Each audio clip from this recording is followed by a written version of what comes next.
नमस्कार. मी निलिमा सुभाष देशपांडे.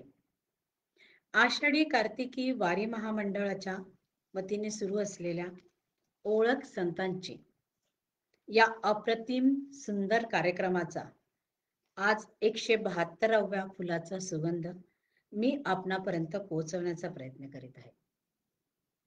आषाढी कार्तिकी वारी महामंडळाचे संतोषजी गोडबोले, त्यांचा परिवार आणि सहकारी यांना शतशः धन्यवाद आणि पुढील कार्यक्रमांसाठी खूप खूप शुभेच्छा. आता आपण आजच्या कार्यक्रमाकडे वळूया.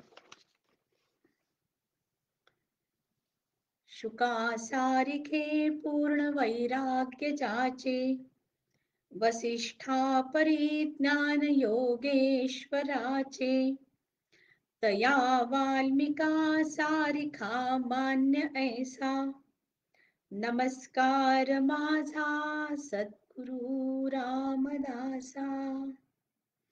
मंडळी, माझा आजचा विषय आहे मनाचे श्लोक, काळाची गरज. आपण इतके दिवसांपासून वेगवेगळ्या संतांची ओळख करून घेत आहोत.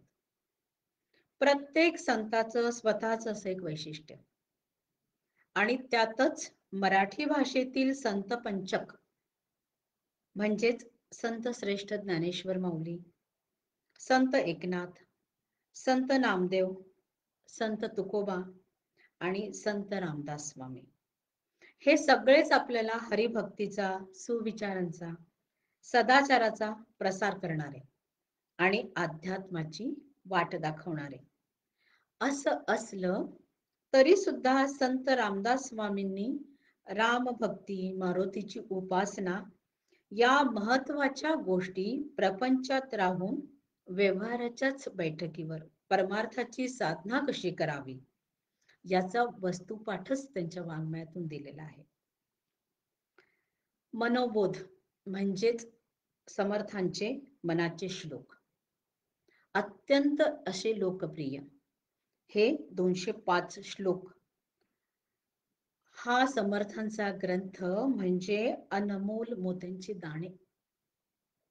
सूर्य जसा दिसतो छोटा पण संपूर्ण विश्वाला व्यापतो, त्याचप्रमाणे हा छोटासा ग्रंथ श्रुती, स्मृती, पुराण सगळं काही आध्यात्मिक दृष्ट्या यात आहेच, पण याशिवायही आरोग्यशास्त्र, व्यवसायशास्त्र, व्यवहारशास्त्र असं उद्बोधकही बरंच काही यात आहे. आणि सगळ्यात महत्वाचं म्हणजे आजच्या दृष्टीने अत्यंत काळाची जी गरज आहे ते म्हणजे मानसशास्त्र, मानसोपचारशास्त्र, संमोहनशास्त्र या विषयावर तर मनाच्या श्लोकाचा अभ्यास बाहेरच्या ठिकाणी कॉलेजमध्ये देखील केला जातो. इतके प्रेरणा देणारे म्हणजेच आपल्या भाषेत सांगायचं म्हणजे पॉझिटिव्ह थिंकिंग असलेले हे मनाचे श्लोक जे समर्थांनी रचलेले आहेत. तर या मनाच्या श्लोकांची सुरुवात जेव्हा समर्थ करतात त्यावेळा अतिशय बुद्धिवान असलेले श्री समर्थ पहिलाच शब्द वापरतात, मना सज्जना. बघा, स्तुती सगळ्यांनाच प्रिय आहे, अगदी देवाला सुद्धा. आणि हे समर्थांना खूप छान माहिती होतं. त्यामुळे त्यांनी पहिल्यांदाच आपल्या या मनाची स्तुती करणं चालू केलेलं आहे. समर्थांपासून खूप काही शिकण्यासारखं होतं. कारण माणसाचं मनच अगदी मुळातच तुम्ही बघा ज्ञानमय आणि शक्ती संपन्न हे असं असतंच. पॉझिटिव्ह गोष्टींची त्याला आवडही असते. पण जेव्हा हे आपलं शुद्ध सात्विक मन देहाच्या कोंडीत अडकायला लागतं, त्यावेळा मग ते अज्ञानी, अशक्त, चंचल आणि भ्रांतीयुक्त असं बनायला लागतं. आणि मग हे असं मन झालं की मग काय होणार? तर मग मानसिक ताण निर्माण होतो. एकंदरीत काय म्हणायचं तर आपली ही जीवनरूपी आकाशात म्हणजे सुंदरची नौका आहे, या नौकेच्या वर आकाशात ढग वाढतात आणि मग मग मात्र या मनाला जबरदस्तीने, धाकानी, जसं तसं वय वाढतं तसं तसं धाकानी मग आम्ही अध्यात्माकडे वळवायचा प्रयत्न करतो. आणि मग या प्रयत्नात काय होतं, कारण आपण जबरदस्तीने ज्या गोष्टी करायला लागतो तिथे अधिकच भरकटायला लागतो. असंच आपलं हे मन देखील भरकटायला लागतं. हे समर्थांनी 300 वर्षापूर्वी काढलं, कारण त्यावेळची सद्यस्थिती ही तशीच होती. पण आजही स्थिती फारशी बदललेली नाही आहे. तर मग आजही हे आपल्याला कामास येतातच.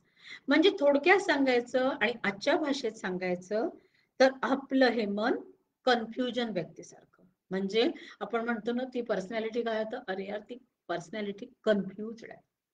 म्हणजे तिला कुठलंही व्यवहार ज्ञान आता समजत नाही आहे. आणि मग हे सगळं टाळण्यासाठी काय करायचं? मग आम्ही काय करतो आजकाल? मग काउन्सिलरकडे जातो, गायडन्स घेतो, पॉझिटिव्ह थिंकिंगचे पुस्तकं वाचतो. समर्थांनी काय सांगितलंय तेच आज या मनाच्या श्लोकांमध्ये आपण बघणार आहोत. म्हणजे आमचे सगळं कन्फ्युजन टाळण्यासाठी समर्थांनी सगळ्यात पहिल्यांदा मना तू अतिशय सज्जन आहेस हा शब्द वापरलाय. तसं जर आपण मनोबोधाचा खरंच अभ्यास करत गेला तर वरवर बघता तुम्हाला फक्त 10 विषय दिसतात. थोडं आतमध्ये गेलं तर या विषयामध्ये मी 32 विषय पाहिले. आणि जेव्हा आपण खरंच याचा अभ्यास करायला लागतो तेव्हा लक्षात येतं की मनोबोध म्हणजेच हे मनाचे श्लोक अगदी पोटातल्या गर्भापासून ते मरेपर्यंतच अख्खं जीवन म्हणजे मनाचे श्लोक आहेत. आणि हे तर केव्हाही कामाला पडणार ना. तसंच हे मनाचे श्लोक आज खरोखरच काळाची गरज बनलेले आहे. ईश्वर स्तवनाने म्हणजेच गणपतीच्या स्तवनाने शुभारंभ केला आहे सगळ्यांच्याच प्रमाणे समर्थांनी. पण शुभारंभ करताना हळूच या सज्जन मनाला हळूवार गोंजारत गोंजारत त्यांनी पहिल्यांदाच सांगितलं की आपल्या या मनामध्ये जेव्हा विकार होतात तेव्हा आपण काय होतो, दानव. आणि हाच सद्विचार आला म्हणजेच माणूस जेव्हा सदाचारी झाला तर तो होतो मानव. आणि म्हणूनच ते अगदी पहिल्यांदाच सांगतात की सदाचार हा थोर सांडू नये रे, जनी तोचितो मानवी धन्य होतो. आता बघा परत एक काय केलं त्यांनी, परत एकदा त्यांनी आपलं कौतुक केलं की जो सदाचार नाही सांडत तो मानवी धन्य होतो. कोणाला नाही व्हायचंय, सगळ्यांनाच व्हायचंय. म्हणजे असं हळूहळूच त्यांनी आपल्याला प्रत्येक वेळा सांगत सांगत वरपर्यंत नेलं आहे. म्हणजे समर्थांनी काय केलं, सगळ्यात पहिल्यांदा आमचं मन ताब्यात घेतलं आणि मग एक एका श्लोकात ते आमच्या हिंदी भाषेत म्हणजे एमपीच्या भाषेत सांगायचं झालं तर एक एक श्लोकात ते आम्हाला समजाईश देत चाललेले आहेत. ते म्हणतात नको रे मना मत्सरू दंभ भारू, म्हणजे सद्विचारी आमचं मन हे हसायलाच हवं. मत्सरू दंभ भारू म्हणजेच षडविकारापासून माणसाचं मन काय होतं, शत्रूंवर. परत तेच एकदा आमचे सगळे षडविकार जागृत होतात आणि मग आमच्या जवळ खूप सारे शत्रू निर्माण व्हायला लागतात. आणि मग हे शत्रू जेव्हा निर्माण होतात की मग आम्ही परत दुःखाच्या छायेमध्ये जायला लागतो. आणि हे सगळं होऊ नये म्हणून आम्हाला अगदी जन्मापासून किती दुःख आहे हे समर्थांनी 20व्या श्लोकामध्ये खूप सुंदर तऱ्हेने सांगितलेलं आहे. बहु हिमपोटे होईचे मायपोटी, नको रे मना यातना तेची मोठी, निरोधे पचे कोंडिले गर्भवासी, अधोमुख रे दुःख त्या बाळकासी. किती दुःख त्या बाळकाला आईच्या त्या अंधाऱ्या कोठडीत म्हणजे गर्भामध्ये ते उलट बाळ राहत आहे. म्हणजे जन्मापासून अगदी दुःख जे आमच्या जीवनात येतं ते मरेपर्यंत असतं. पण हे दुःखाचं स्वरूप जेव्हा हे बाळ समजतं म्हणजे पोटातलं बाळ जेव्हा समजतं तेव्हा ते 9 महिन्याचं बाळ सुद्धा प्रकाशाकडे जाण्यासाठीच धडपड करायला लागतं, आटोकाट प्रयत्न करायला लागतं. म्हणजेच आजच्या काळात सांगायचं झालं तर त्याच्यामध्ये तो इतकी पॉझिटिव्ह एनर्जी निर्माण करतो की त्या संकटातून व्यवस्थित सुखरूप बाहेर पडू लागतो. आणि माणसाची म्हणजेच मानवाची मूळ वृत्ती ही अशीच आहे. आणि हीच ज्यांची पॉझिटिव्ह वृत्ती आहे असे लोक आज कोरोनाच्या इतक्या संकटाच्या काळामध्ये पॉझिटिव्ह विचारांनी सुखी झाले. मुख्य म्हणजे आमचा हिंदू देश, ज्यांच्यावर खरोखर संस्कार होते, ते याच गुणांमुळे आज सुखी झाले. आणि बऱ्याच म्हणजे अमेरिकेत म्हणतात की लोक विचार करत होते की काय करायचं काय करायचं, आणि आमच्या इथल्या स्त्रिया लोणचे करायचे, पापड करायचे, हे करायचं ते करायचं, यामध्ये अत्यंत सुखी होत्या की हे. आणि आता तर आपण सगळे सण पण केलेले आहेत. हेच आमचे जे विचार आहेत हे तर समर्थांनी त्यावेळा 300 वर्षापूर्वी सुद्धा लोकांमध्ये मांडलेले होते.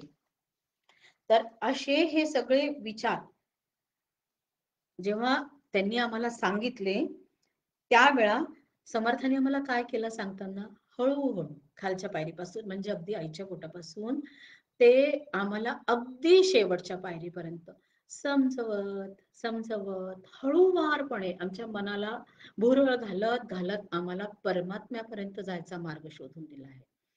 तर आता हा परमात्म्यापर्यंत जायचा मार्ग बाळ पोटातनं निघालं, पॉझिटिव्ह एनर्जी त्याच्याजवळ तर आहेच. पण मग आता त्या बाळांनी काय करावं? धरी रे मना संगती सज्जनांची, तेने वृत्ती ते पालटी दुर्जनांची. म्हणजे सज्जनांची संगती ही नेहमीच चांगली, आणि संतांची संगती म्हणजेच संतांची संगत हीच सज्जनांची संगत. तर संतांची संगती कशी असते? तर ती कशी असते, तर एक वाऱ्याची लहर येते, खाली कोळसा असतो, वरती संपूर्ण राख असते. एक सहज वाऱ्याची लहर येते, सगळी ती राख उडून जाते, आणि खालचा जो कोळसा असतो अतिशय धगधगून लागतो, आणि त्याची ऊर्जा सगळ्या वरच्या गोष्टींना मिळती टवटवीत होत जाते. अशी ही सज्जनांची मैत्री आमच्या मनाची मरगळ दूर करून आमच्या कर्तृत्वाचे पंख अवघ्या आकाशात उडवू लागते. म्हणजेच आमचं शिक्षण किंवा आमचं कार्यक्षेत्र वाढू लागतं. हे आमचं कार्यक्षेत्र कसं वाढतं हे सांगताना समर्थ सांगतात, शिक्षण, ग्रंथ वाचन, विद्वानांचा सहवास आणि प्रवास या उपायांनी नेहमी आपलं मन प्रगल्भ होत असतं. आणि खरं सांगू, आज जर याच गोष्टीचं उदाहरण द्यायचं झालं तर आमचं आषाढी कार्तिकी वारी महामंडळ जर म्हटलं तर खरंच अतिशयोक्ती नाही होणार. 8-9 महिन्यांपूर्वी एक संकट अचानक आलं. मग सगळ्यांची मन तर चिंतित होतेच, पण समर्थ नेहमी म्हणतात की चिंता करून उपयोग काय आहे. आणि त्याच काळामध्ये असे काही लोक होते की ज्यांनी या मंडळाच्या वतीने वरच्या सगळ्या गोष्टी आम्हाला दिल्या. आपण सगळ्यांनी या काळात शिक्षणही घेतलं, ग्रंथ वाचन तर अफाट झालं, मी माझ्यावरनं सांगू शकते. विद्वानांचा तर अख्ख्या जगातला सहवास आम्हाला या मंडळामार्फत लागला, आणि आम्ही मंडळामार्फत खरोखरच अख्खी पंढरीची वारी तर केलीच, आज आम्ही संपूर्ण जगाचा प्रवासही करतो आहे. आणि त्या सगळ्या गोष्टींबरोबरच आम्ही डिजिटल टेक्नॉलॉजीशी पण जोडल्या गेलो. या काळात आम्हाला कितीतरी नवीन वक्ते मिळाले, कलाकार मिळाले, साधक मिळाले, आणि सगळे एकमेकांशी घरात राहून जोडले गेले. सज्जनांच्या संगतीचा परिणाम काय असतो हे 300 वर्षापूर्वी जे समर्थांनी सांगितलं होतं ते कोरोनाच्या काळामध्ये सिद्ध झालं. आता हा सज्जनांचा सहवास जर असा आहे, तर मग आमच्या मनाला त्यांनी पुढे जाऊन समर्थ काय सांगतात, तर समर्थ म्हणतात, मना प्रार्थना तुझला एक आहे, मना सज्जना राघवी वस्ती कीजे. आता बघा, हा सज्जन कसा असेल, तर तो भगवंताला मानणारा असेल, म्हणूनच तो सज्जन आहे ना. मग हा असा सज्जन भगवंताला मानतो, त्याची तू संगती कर, म्हणजेच तू राघवाशी जवळीक कर. हे सांगताना कुठेही त्यांनी आपल्याला आज्ञा दिलेली नाही, कुठेही आपल्याला आदेश केलेला नाही, तर ते आपल्याला प्रार्थना करतात आहे. म्हणजे शेवटी काय, मनाला तेच हवंय की नाही, की प्रार्थना केली तर देव जिथे हे होतो, आपल्यावर प्रसन्न होतो, तिथे आपण तर सामान्य मनुष्य आहे, प्रार्थना केली तर आपण तर विरघळणारच. तर अशी ही प्रार्थना करताना ते सांगतात, की अंतर्बाह्य विश्वाकडे एक आश्चर्य म्हणून बघायला लाग. तुझं जे सज्जन मन आहे ना, हे जेव्हा त्याकडे आश्चर्य म्हणून बघायला लागेल, तेव्हा त्या घटाघटात तुला त्या भगवंताचं सत्य, शिव आणि सौंदर्य भरलेलं एक चैतन्य दिसायला लागेल. आणि हे इतकं सुंदर जे केलेलं कुशल कारागिराचं किंवा कलावंताचं हे जे विश्व आहे, याकडे तू जेव्हा बघशील ना, तेव्हा तुला खरोखरच या जगामध्ये कुठेतरी भगवंत आहे किंवा देवाचा वास आहे हे कळायला लागेल. आणि हे जेव्हा तुला कळायला लागेल ना, तेव्हा तू त्याचा अनादर करू नको, कारण तोपर्यंत तू सुद्धा सज्जन झालेला असतील. म्हणजेच बघा, आज आपण इंग्रजांच्या नंतर आपल्या काळामध्ये प्लीज हा शब्द वापरायला लागलो. प्लीज असं करा, प्लीज तसं करा, म्हणजे आपली सगळी कामं होतात. मग इथे समर्थ तेच सांगतात आहे, की प्रार्थना करा. कुठल्याही गोष्टीसाठी नम्रतेने प्रार्थना करा. म्हणजे काय, की तुमच्या सगळ्या गोष्टी छान साध्य होत जातील. आता प्रार्थना करताना भगवंताची त्यांना ओळखही करवायची होती. तर त्यांनी असा हा सज्जन झालेल्या व्यक्तीला त्यांच्या 67व्या श्लोकापासून पुढे उपासना करायला शिकवायला सुरुवात केली. म्हणजे बघा, आता आपण तिसरी, चौथी अशी पायरी हळूहळू वर चढत गेलो. मला तर वाटतं की किती छान शिक्षक असतील ते, नाही? एकदा विद्यार्थी म्हणजे चांगल्या शिक्षकाचा एक मुख्य गुण काय आहे, की तो विद्यार्थ्यांच्या नाड्या आपल्या हातात ठेवतो. तशा समर्थांनी आपल्या प्रत्येक साधकाच्या नाड्या पहिल्या आपल्या हातात घेतल्या आणि मग सांगायला सुरुवात केली. त्यांनी काय सांगितलं? तर त्यांनी सांगितलं, प्रभाते मनी राम चिंतित जावा.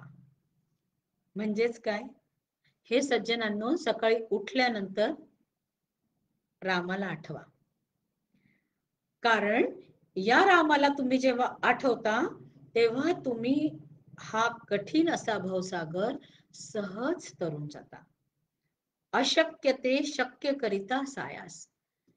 म्हणजेच भगवंतावर विश्वास ठेवला की सगळं कसं शक्य होतं. आणि हे शक्य करण्यासाठी तुम्हाला काय करावं लागतं? तर तुम्हाला तुमच्या मनाची स्थिती शांत ठेवावी लागते किंवा चांगली ठेवावी लागते. तर पुढे जाऊन मनोपदात 108 ते 112 या श्लोकांमध्ये त्यांनी माणसाच्या जीवनातील तणाव कमी करण्यासाठी मनोबत हे किती एक चांगलं गाईड, आपण ती परीक्षेत पास होण्यासाठी गाईड वापरतो, हे जीवनाच्या परीक्षेचं गाईड. एक पॉझिटिव्ह सुंदर क्लब किंवा एक काउन्सिलरचं ऑफिस असल्याचा भास होतो. मनुष्याने काय करावे हे तर त्यांनी सांगितलं आहेच, पण मनुष्याने काय करू नये हे त्यांनी मुख्यत्वे करून सांगितलंय. यात श्री समर्थ आपल्याला सांगतात की माणसाने वाचाळपणा, विनाकारण वाद आणि यामुळे होणारे अनर्थ टाळण्यासाठी संवाद नेहमी नम्रतापूर्वक ठेवायला हवा, मुद्देसूद बोलायला हवं. एकंदरीत काय, तर यामध्ये त्यांनी आपल्या सुसंवादाचं एक छान कौशल्य सांगितलं आहे. म्हणजेच विन विन टॉक, बोला आणि जिंका. आणि बोलताना कोण जिंकतात? तर जे चांगलं बोलतात. आणि आजच्या काळात गरज आहे चांगलं बोलणाऱ्यांची किंवा पॉझिटिव्ह विचार करणाऱ्यांची. इतके आता म्हणजे मनुष्य चांगला बोलायलाही लागला, कारण त्यांनी आम्हाला त्या पायरीपर्यंत नेलं होतं. इतके सगळे गुण जेव्हा त्यांनी बघितले की आता मानवामध्ये यायला लागलेले आहेत, मग आता हा भक्तीकडे पण ओढला गेलेला आहे. पण समर्थ हेही जाणत होते की माणसाचं मन आहे आणि ते बहिणाबाईंच्या कवितेसारखं आहे. मन वढाय वढाय उभ्या पिकातल, मन वढाय वढाय उभ्या पिकातल ढोर किती आडवा आडवा परत येत पिकावर. असंच आमचं मन आहे. कितीतरी दुर्जनांपासून, दुर्जन व्यक्तींपासून जरी आम्ही दूर गेलो किंवा आमच्या मनातले खराब विचार जरी आम्ही दूर करायचा प्रयत्न केला, तरी ते मनामध्ये कधी ना कधी येतातच. आणि हे त्यांना चांगलं माहिती असण्यासाठी त्यांनी आम्हाला काय केलं? आधी आश्वस्त केलं की ज्या भगवंतावर तुम्ही विश्वास ठेवता आहे, तो भगवंत कसा आहे? तर तो भगवंत असा आहे, नुपेक्षी कदा देव भक्ताभिमानी. म्हणजे म्हणजे हा देव ज्याची तुम्ही भक्ती करत आहात, हा आपल्या भक्तांना कधीच उपेक्षित नाही ठेवत किंवा त्यांची उपेक्षा नाही करत. आणि हे आपण आपल्या अनुभवातूनही बरेच वेळा अनुभवतो. आपण सांगतो कितीतरी वेळा माझा असा अनुभव आहे, मला देवाने असं वाचवलं, मला देवाने तसं वाचवलं. पण याचंही आज एक उदाहरण देताना मी आषाढी कार्तिकी वारी महामंडळाचंच एक उदाहरण यासाठी देणार आहे, की हा खरंच एक खूप चांगला अनुभव होता.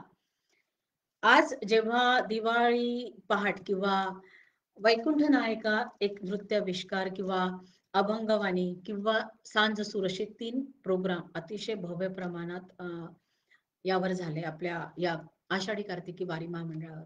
याचा अनुभव जेव्हा संतोषजींनी मला सांगितलं, तर मला खरोखरच त्यांच्याच मुखातनं निघालं, की "वहिनी हे खरोखरच विठ्ठल आपल्या पाठीशी होता." कारण हा इतका मोठा प्रोग्राम जेव्हा त्यांनी आखला, त्यावेळेला त्यांना फक्त संस्थांची मदत होती.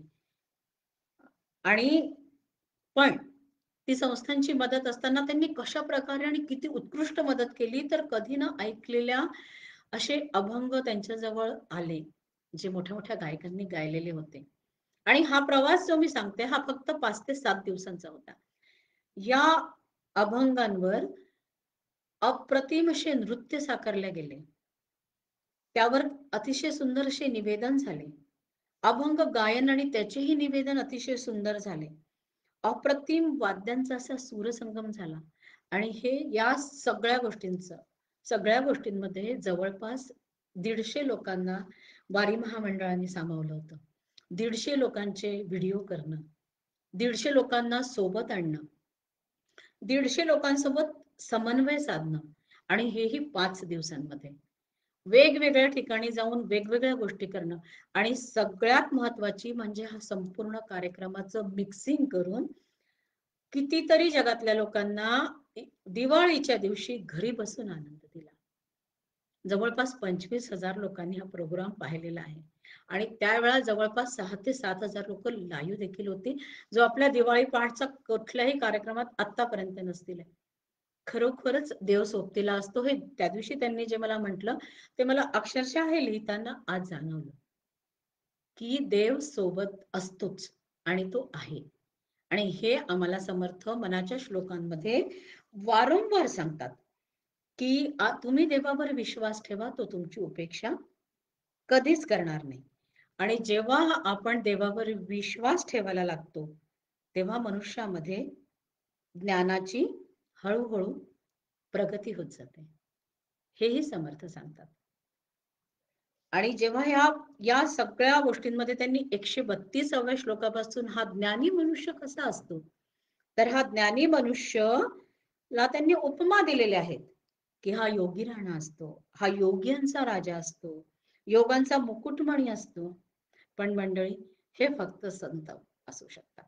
आपल्यासारखा सामान्य मनुष्य नाही. कारण आपल्यासारखा मनुष्य हा सत्व रज तम याच गुणांमध्ये रमतो आणि त्याचेच दुःख वाहत जातो. हे जेव्हा लिहिताना म्हणजे एका रात्रीत लिहिलेल्या ग्रंथात जेव्हा त्यांना हे लक्षात आलं, की इतकं सांगितल्यानंतर सुद्धा मनुष्याचं मन जर वाईल, तर त्याला कुठेतरी अडथळा आणायला हवा. म्हणून मग त्यांनी पुढे 4 लाईनी लिहिल्या. त्यातली ही लाईन म्हणजे गुरु अंजने विन ते आकळेना. म्हणजे जोपर्यंत तुम्हाला जर सन्मार्गासाठी गुरु किंवा सद्गुरू मिळत नाहीत, तोपर्यंत तुमच्या जीवनाला दिशा नाही. मग हा सद्गुरू तर आपल्याला मिळायलाच हवे, कारण जीवनाला दिशा ही मिळायलाच हवी. मग आता ही दिशा मिळण्यासाठी आज जर आपण म्हटलं, की आपणाला सद्गुरू मिळायला हवे, तर फार कठीण ना? आज आपण रोज बघतो, एक कुठले तरी गुरु जेलमध्ये गेलेले असतात.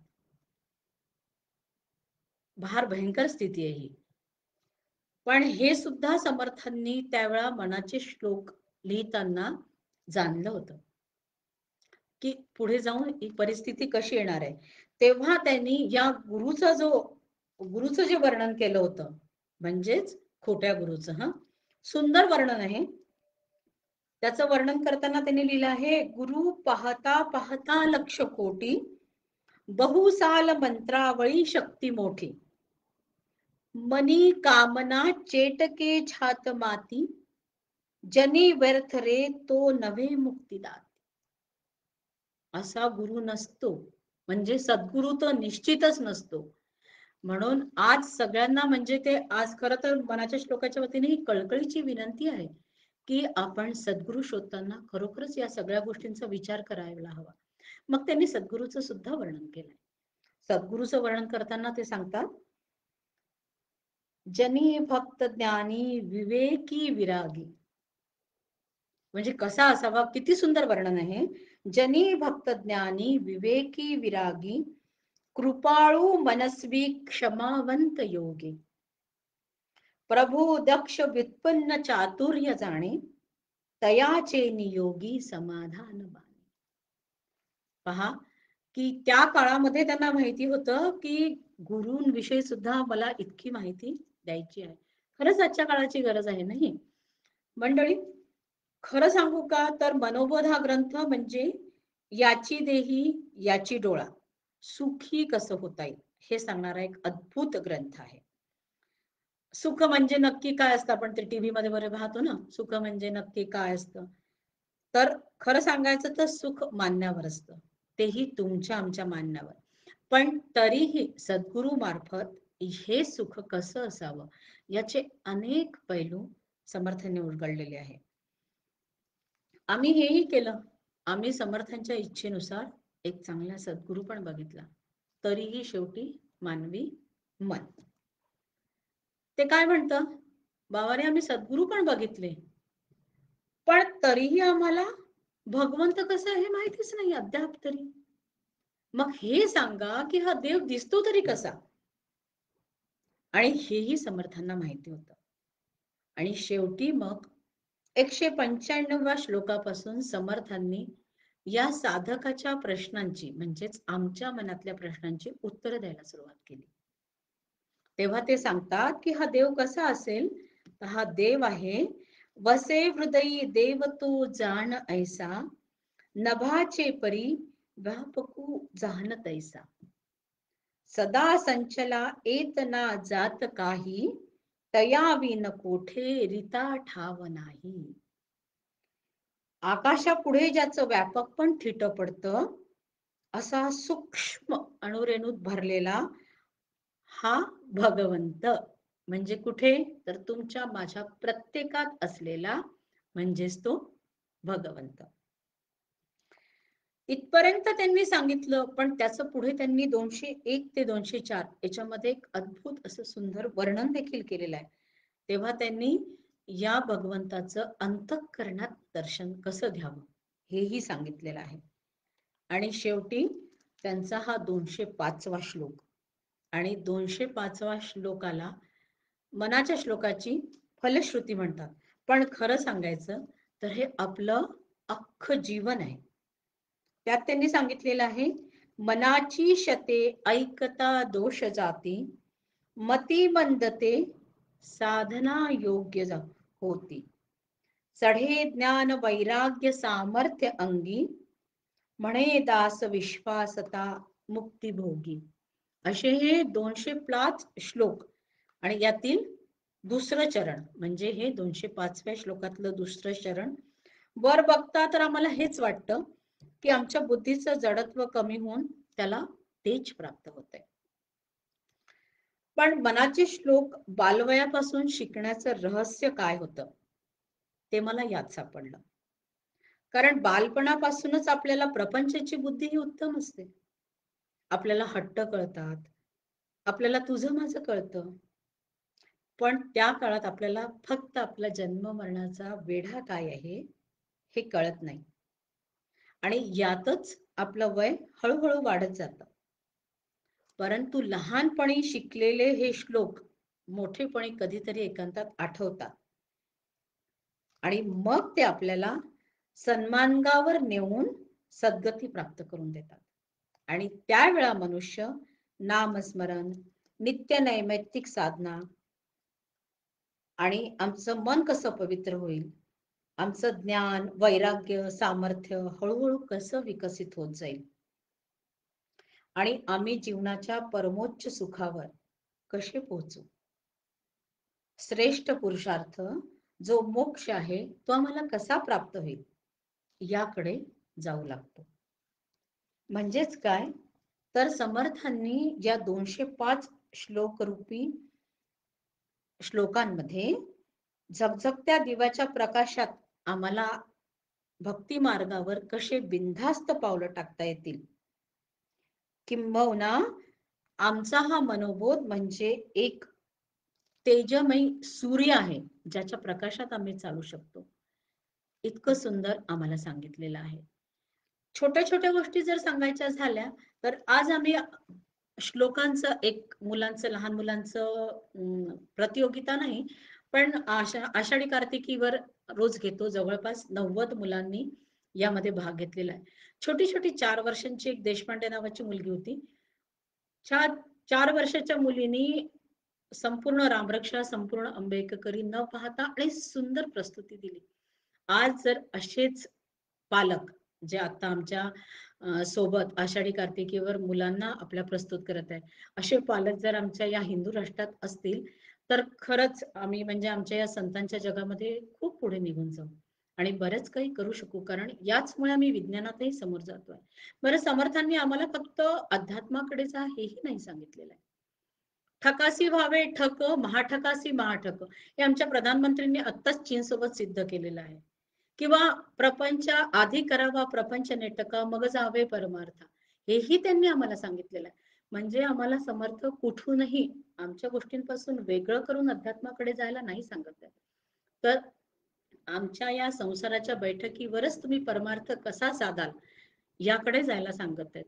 तर ह्या सगळ्या गोष्टी समर्थांना आजच्या काळातही किती उपयुक्त आहेत हे आम्ही तसंही बघतोय, पुढेही बघणार आहोत आणि अजून पुढे कितीतरी काळ लोटला तरी समर्थांचे हे मनोबोध पुढेही चालत राहणार आहेत. तर अशा या समर्थांना वंदन करून आज मी आषाढी कार्तिकी वारी महामंडळाला परत एकदा धन्यवाद देऊन आपले हे शब्द संपवते. जय हरी विठ्ठल, श्री हरी विठ्ठल.